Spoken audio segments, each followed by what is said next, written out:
Yeah, this one's a little loud. Yeah. Don't get too close. Pray tell, what was that, Andrew? That's us releasing CO2 into the atmosphere. Oh.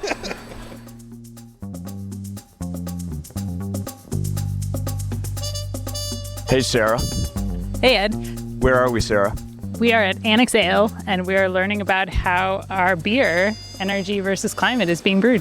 Sitting here with Andrew Bullied, and I'm trying to remember your formal title. I want to call you Brewmaster. I think that's Ewan now. Kind of more of an Excel guy.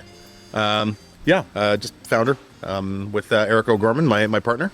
So, Andrew, how did it come to be that Sarah and I are sitting here at Annex Ale Project, witnessing the historic brewing of a special batch of Annex Ale Project beer that just may or may not be linked to our little pod project?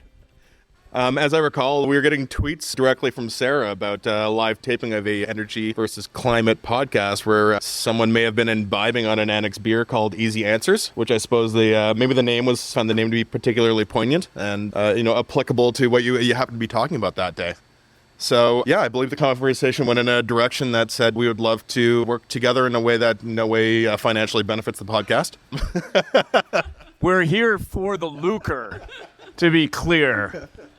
Energy versus Climate brew, available in fine alcohol stores everywhere.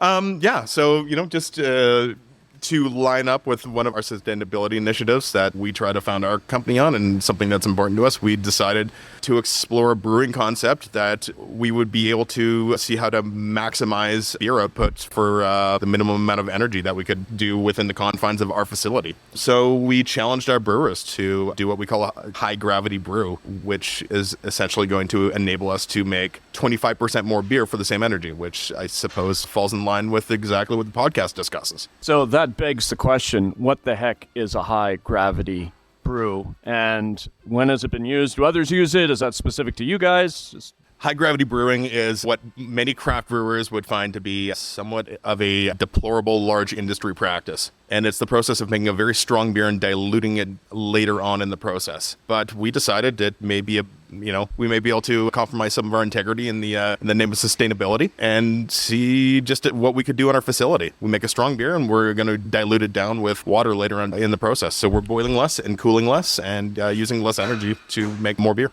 We are aiming for a North American style session ale. So we want something that is hop forward, but balanced, light, easy drinking, not terribly alcoholic, but very flavorful, especially when it comes to the hop flavor and aroma. It'll be available throughout the province. Check out Calgary Co-op, in the Alcanna stores, Safeway Sobeys, but you can also come right to Annex Ale Project.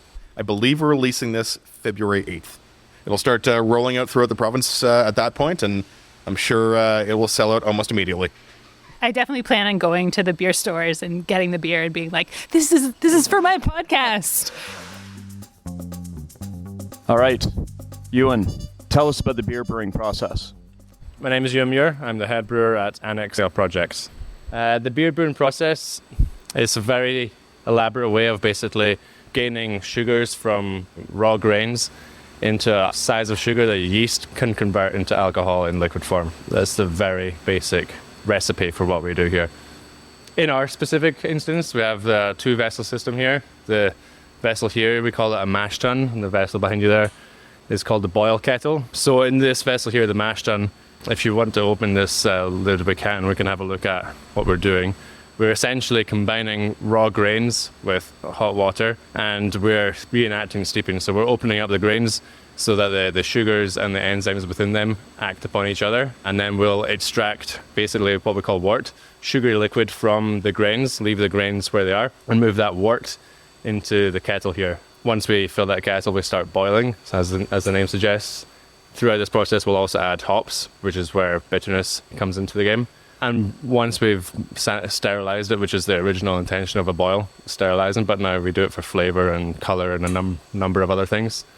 We will cool it on the way to our fermentation tank, where we'll add yeast. The yeast then can consume those sugars, convert it to heat, ethanol, and CO2. And at the end of the process, once the yeast is done, we'll cool it. The yeast will get moved off to a different beer, and we'll be left with beer, the final product. Sarah, as a physicist, what is your reaction to what you just heard? Could be a chemist, but as a physicist. It sounds tasty. Yes, good. Professional opinion. Yeah.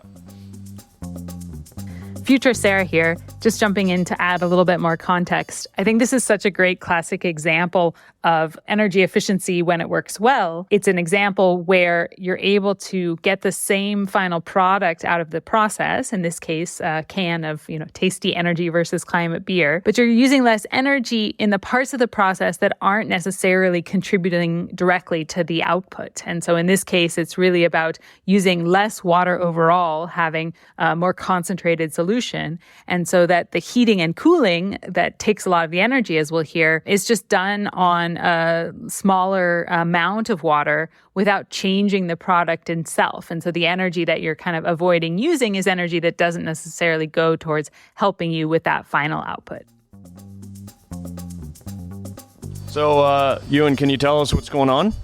Yeah, I've just finished mashing out. So all of the wort that we have collected, we've moved over from the mash tun into the kettle. Now, all we have over there is water that is picked up, the small chain sugars that we've extracted from the mash. And over on this side, all that we have left is dry spent grains that are going to be collected in these bins run by a local business, which sends them back to farmers and get used as cattle food. Ewan, what are we looking at here? This is the boil kettle.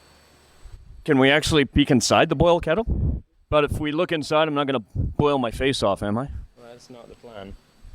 I see a lot of steam coming out of this kettle. Yeah, this has to be 75 degrees and we'll reach 97 degrees in the kettle. Then it really is living up to its name. It's a big kettle. It really is. 1 second. Let me just turn it up for power here. So we've got a podcast with a bunch of geeky energy and climate wonks, and they're always interested in energy, as we talk about on the podcast. We haven't done a show before on brewing beer or on distilling alcohol. Very curious to know, Ewan, tell us, what are, in sort of layperson's terms, where are the energy inputs into beer brewing? Well, there are numerous energy inputs and there's numerous sources of that as well. The good thing for the industry is as it grows, there is a lot of investment into research and how to minimize those. And there are a few trendsetters within the industry that do that. The initial input, water, is a huge part of it. A lot of breweries of our sort of size have between 10 to 15 litres of water per every 1 litre of beer that's made. Getting that number as small as possible is the target. And there are some breweries with a fair amount of backing that have much smaller number than that. Heating that water is the main source of our gas-fed steam boiler. So we use steam jackets to heat up that water. It's a lot of volume, pretty intensive that way. We do use the heat of our boiled beer to heat up water as well. So we have a heat exchanger which feeds back to our system, which is a significant source of saving for us. And within that, we also have fermenting beer, which creates heat, and we need to keep it at a regular temperature. So we use a glycol chiller, which is operating constantly to keep beer in line. In amongst all that, we have a fair amount of electrical use with machinery that we have, and a lot more water use in terms of turning around the vessels that we use and sanitizing and sterilizing equipment. But those are the main few. And of course, it's interesting because you actually have CO2 as its own input. So how do you use the CO2 and where do you get it from? We have a CO2 tank which we input into the process where needed, but the goal of a few breweries, us included, is to use as much of the CO2 that comes from the brewing process. So as yeast ferments, one of the outputs is carbon dioxide in tank. At a certain point, we can capture it inside that vessel and then use it, first of all, to carbonate the beer that's in the tank, and second of all, to help push the beer into either the next tank that it's been used in or the packaged form as well. So keeping a high amount of pressure within the tank, using CO2 that was generated inside that tank for free, not only helps us, but helps minimize the losses too. Great, so you don't actually have to be co-located with like a cement plant and, capture through a pipeline, a CO2 stream, you can actually capture it right here at the brewery. Yes, to a certain extent, and this is something that we're always trying to increase our input from as well. So we kind of touched upon it a little bit with Ewan, but if you're running a brewery and look around, basically it's a big set of equipment, it's a bunch of pipes. What are the opportunities to sort of knock down your energy inputs? Or we talked about it, capture, reuse CO2. How can you shrink your footprint at a brewery? I think like many industrial processes, there are opportunities all over the place. From this particular one, we are doing something as simple as switching out all the light bulbs in the building, all 300 plus fluorescent light bulbs to LEDs. And we're using the proceeds from this brew to do that. Bigger picture, the roof could be covered in solar panels. And so we've looked at ERA grants for that. So my declaration of conflict of interest is that I am a member of the board of Emissions Reduction Alberta. Obviously, in that role, it had nothing to do with grants that you're applying for to do some of this work. But there are some great grant programs that ERA is running that help provide funding to organizations, to companies, and others to do things like switch out light bulbs for LEDs, all kinds of installing more efficient equipment of quite a range of different types of things. So different ways that funding can be used to reduce energy demand, which reduces emissions. It also reduces strain on the electricity grid. It's really a kind of win-win all around.